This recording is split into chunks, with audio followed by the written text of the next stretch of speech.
By now, you've probably heard the Hawkeye news heard around the state. Lisa Blutter is officially retiring.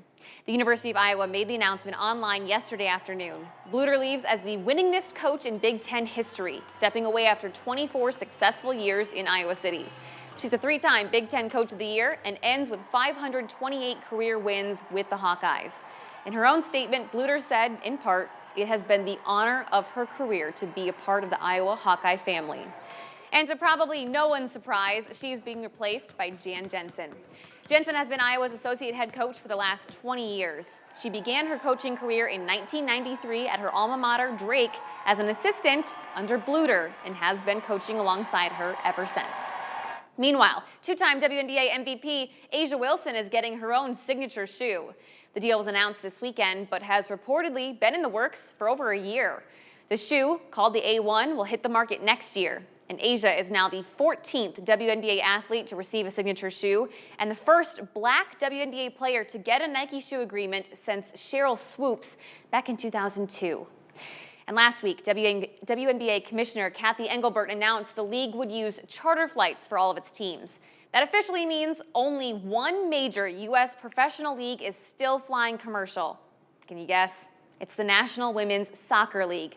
While the NWSL has loosened its policies and charters are now allowed in some instances, many within the league are pushing for a change, especially considering the NWSL covers 3,000 miles, 4 time zones, and has teams all the way from Orlando to the Pacific Northwest and back over to New York, making it bigger than the WNBA.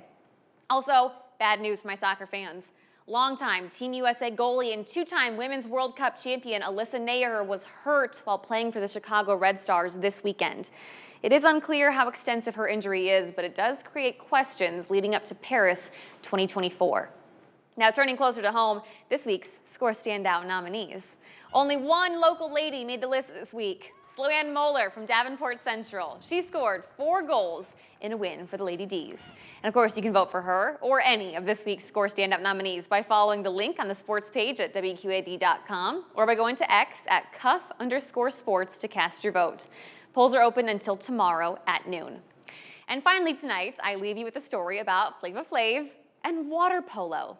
Get this, Team USA women's water polo player Maggie Steffens took to Instagram to ask for more support in the lead up to Paris 2024. She talked about how many Olympians need second or even third jobs to fund their dreams, and less recognized teams desperately need sponsors. This all comes as this team is going for an unprecedented 4th Olympic gold medal. And reportedly, moved by the Post, DJ and rapper Flav of Flave announced he is right now finalizing a deal to make him an official team sponsor, saying he's a girl dad and a supporter of all women's sports, which I just think is probably the coolest story this week. That'll do it for Women in Sports.